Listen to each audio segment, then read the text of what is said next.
Toda la novela corta, género novela, El extraño caso del Dr. Jekyll y el Sr. Hyde de Robert Louis Stevenson, publicada por primera vez en 5 de enero de 1886. Resumen. Capítulo 1. El Sr. Utterson y el Sr. Enfield están caminando por las calles de Londres y pasan por delante de una puerta. Enfield le cuenta a Utterson una historia relacionada con ella. Un hombre atropelló a una niña pequeña al cruzar la esquina, los familiares lo amenazaron con acabar con su reputación. El hombre aceptó pagarles 100 libras. Entró en esa puerta y salió con un cheque aparentemente falso por la firma que se podía apreciar en él. Resultó ser verdadero y lo cobró él mismo. Los dos hombres acordaron no volver a hablar de esa historia. Capítulo 2. El notario mira en su caja fuerte y extrae un libro llamado El Testamento del Dr. Jekyll. Decía: dejo todas mis pertenencias al señor. Y de cuando muera o desaparezca. El notario marcha hasta la puerta y se encuentra con Hyde. Le pregunta si puede ver a Jekyll y este le responde que no está. Entonces se dirige a la puerta de la casa del doctor pero tampoco estaba allí. Capítulo 3. Mr. Utterson fue a una cena de viejos amigos organizada por Jekyll. Como de costumbre, el abogado se quedó hasta después de que se fueran todos. Estuvo hablando con el doctor y le preguntó por Hyde y si estaba en algún apuro. Él le respondió que no se preocupara, que se podía deshacer de Hyde cuando quisiera. Jekyll le hace prometer a Utterson que, cuando él muera, se encargará de Hyde. Él acepta. Capítulo 4. Una joven romántica estaba sentada en su casa mirando por la ventana la luna. De repente vio a dos hombres, Mr. Hyde y el Sr. Carew. Empezaron a hablar hasta que a Hyde le entró un ataque y lo empezó a golpear con un bastón hasta matarlo. La chica, al verlo, se desmayó. Al despertar observó a la víctima tendida en el suelo y un trozo del bastón que le había matado. Llamó a la policía. El muerto llevaba un sobre con el nombre del abogado. La policía le fue a preguntar y solo con oír la descripción, ya supo que era Hyde. Fueron a su casa pero allí solo estaba la sirvienta y todas las habitaciones revueltas, como registradas. Capítulo 5. Utterson fue a hablar con Jekyll. Le preguntó por la noticia del asesinato. Él contestó: no te preocupes, Hyde ya no volverá a ser visto. Me ha entregado una carta, la leyó y Jekyll le pidió que le aconsejara sobre si debía enseñársela a la policía, o no. Utterson se la llevó y quedó en su casa con un amigo.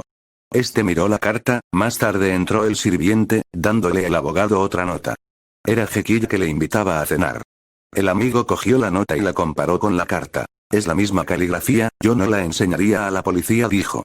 Utterson se preguntó por qué iba Jekyll a falsificar la carta de un asesino. Capítulo 6. El abogado fue varios días seguidos a ver a su amigo Henry Jekyll, pero pasaron unos días, él ya no aceptaba visitas. Utterson fue a hablar con Langdon, pero él no quería oír hablar del doctor. El abogado envió una carta a Henry y fue contestada, decía: no piense que por no abrir la puerta, ya no somos amigos. Pero soy un pecador y debo hacer penitencia. Días después, Langdon murió.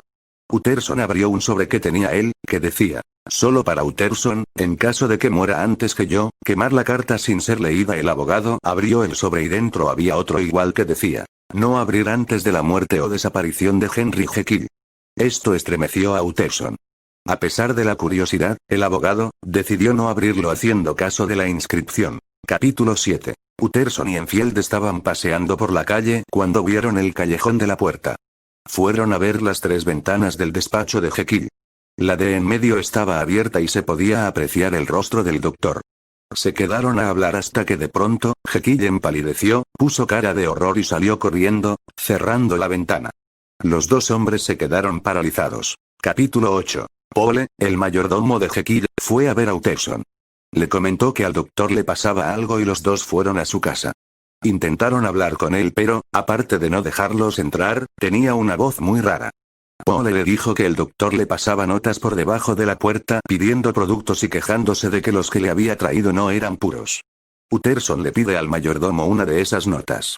La nota pedía una muestra de la sustancia que le vendieron por última vez, antes de que empezaran los problemas. Los dos hombres empezaron a discutir posibilidades hasta que coincidieron en una cosa. El hombre que hay detrás de la puerta es Hyde. Se disponen a entrar bien armados y descubrir quién hay detrás.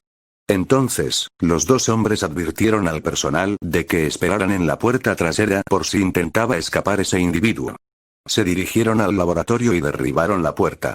Dentro yacía muerto el cuerpo de Hyde. En la mesa había un sobre y dentro de él 3 más. Uno era el mismo testamento que guardaba el abogado, solo una cosa, cambiando el heredero por Utterson. También había una nota que decía que leyera la nota que Langdon le había entregado y otro sobre que se lo guardó. Utterson se dirigió a su casa para examinar los documentos. Capítulo 9. Utterson lee una carta que le envía Jekyll a Langdon pidiéndole que le vaya a buscar unos productos al laboratorio y se los entregue a una persona que los irá a buscar. Esa persona resultó ser Ide. Este se comportó muy nervioso e impaciente. Langdon le entregó los productos y Ide empezó a mezclarlos. Cuando la mezcla estuvo hecha le dirigió una pregunta al otro. ¿Prefieres dejarme ir y no saber nada de esto o el peso de la curiosidad no te deja hacerlo? Langdon contestó que él no había hecho todo eso para no saber el final. Entonces Ide se tomó la mezcla y después de un rato de movimientos de dolor esa persona se convirtió en Henry Jekyll. Capítulo 10. La confesión de Henry Jekyll. Jekyll estuvo pensando sobre su doble personalidad y descubrió que todos los humanos tenemos dos personalidades. Una buena y otra mala. Él sintió que debía separarlas para romper las cadenas que tenían la una con la otra. Inventó una fórmula que le transformó en otra persona, separando la mitad buena de la mala y quedándose con esta última. Era una persona más bajita, fea. Henry sintió la necesidad de comprobar si ese cambio era temporal o definitivo, así que volvió a tomar la fórmula. Se convirtió otra vez en él mismo. Así nació Ide. Jekyll alquiló una casa para su segunda personalidad. Les advirtió a sus sirvientes que Ide tendría poder absoluto en su casa y hasta visitó su casa como Ide. Jekyll se asombró de la maldad de Ide y tuvo que abrir una cuenta de ahorros a su nombre e inventarse una firma, ya que una vez, Ide tuvo que pagar un cheque a una familia con el nombre de Henry Jekyll. Un día se despertó en su habitación habiéndose acostado como Jekyll, pero por la mañana no era él, sino Ide. Esto le asustó mucho. Jekyll descubrió que Ide había matado a una persona respetada y que no debía volver a sacarlo de su cuerpo. Con todas sus fuerzas lo intentó, pero de repente, mientras él estaba en un parque, empezó a notar esa sensación que tenía cuando se tomaba la poción. Se había convertido en Ide sin ayuda alguna. No podía ir al laboratorio a por los productos para volver a su persona, ya que lo buscaba la policía, así que se fue a un hotel. Envió una carta a Langdon para que le fuera a buscar los productos a su casa y quedaron a medianoche. Se tomó la fórmula y volvió a casa. A cada momento que pasaba, le costaba más mantener la apariencia de Jekyll. Siempre que se dormía despertaba con la forma de Ide. La provisión de sales con las que preparaba la mezcla le empezaron a escasear. Hizo varios pedidos, pero resulta que el primer pedido que hizo era puro y era eso precisamente lo que le dio el poder. Los siguientes pedidos de sales no tenían la pureza necesaria para mantener la fórmula en balance. Cierra esta confesión avisando de su suicidio y a la vez homicidio de Ide. Fin.